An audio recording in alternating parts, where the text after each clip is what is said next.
Selamat siang Guru. Di sini saya bertemu dengan Ibu Guru. Saya akan membagikan informasi yang terkait dengan literatur abu-abu. Mungkin dulu teman-teman apa itu literatur abu-abu itu? Literatur abu-abu itu adalah informasi atau penelitian yang diterbitkan di luar saluran penerbit. Jadi sifatnya hanya lokal saja, dia tidak diterbitkan melalui secara umum, tidak dikomersilkan. Contoh dari literatur abu-abu itu ada misalkan seperti dokumen pemerintah seperti Permendikbud, Permendagri, ada kemudian laporan teknis, ada juga berupa tesis, kemudian karya akademik, data statistik dan sebagainya. Nah, contoh-contoh tersebut itu merupakan contoh dari literatur abu-abu karena dia tidak diterbitkan secara umum, Nah, kemudian contoh dari literatur abu-abu itu seperti kalau di Kota Jakarta ini ada evaluasi pelaksanaan kebijakan pendidikan inklusif tingkat sekolah. Kemudian ada juga transformasi sekolah sebagai fondasi utama pendidikan inklusif.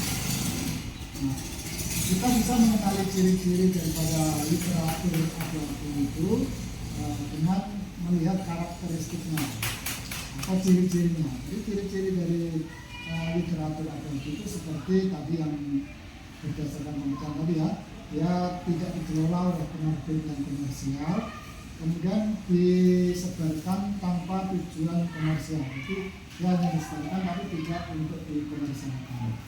Kemudian seringkali sulit ditemukan di database indeks jurnal, ya, karena sifatnya hanya lokal saja. Nah, kemudian literatur abu-abu ini juga mempunyai kelebihan, ada juga kekurangannya. Kelebihannya diantaranya dia memberikan perspektif yang lebih baru sebagai bahan referensi. Kemudian ada juga kelebihannya dia menjembatani kesenjangan topik yang belum dipublikasikan di jurnal atau belum pernah dipublikasikan secara umum. Tetapi ada juga kekurangannya. Literatur abu-abu ini mempunyai kekurangan, yaitu kualitasnya bervariasi karena umumnya dia tidak melalui proses tinjauan sejarah. Artinya dia tidak melalui pemuntingan. Jadi ketika literatur ini sudah jadi, dia langsung dikomersilkan tidak melalui proses yang seharusnya. Nah, kemudian dari literatur abu-abu ini juga mempunyai dampak bagi kita sebagai guru di kelas. Dampaknya yang pertama, ini bisa menjadi akses ke praktik inovasi guru.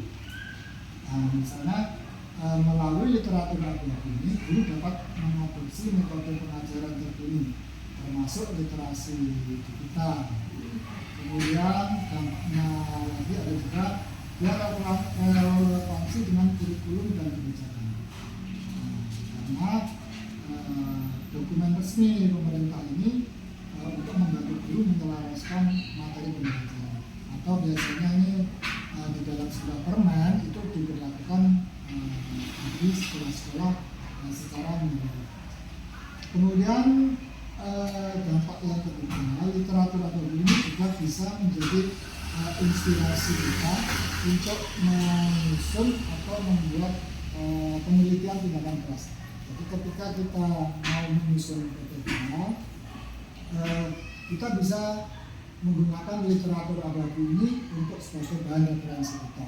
Misalkan dari sebuah skripsi, dari sebuah tesis, dari laporan penelitian tentang sejawat, itu bisa kita gunakan sebagai inspirasi ketika kita akan menyusun PPK. Ya, itu tadi sedikit informasi yang bisa saya bagikan terkait daripada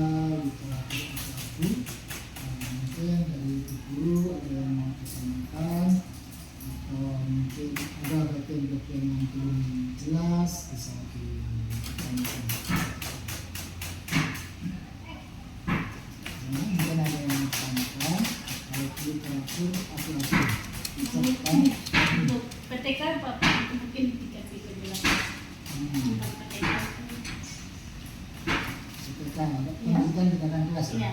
Nah, jadi ketika kita menyusun PTK, pendidikan tindakan kelas, sumber datanya memang diambil dari data kelas tersebut. Tapi dalam penyusunannya kita biasanya juga mungkin membutuhkan referensi dari luar. Nah, referensi itu bisa diambil dari ini tadi yang namanya literatur alternatif.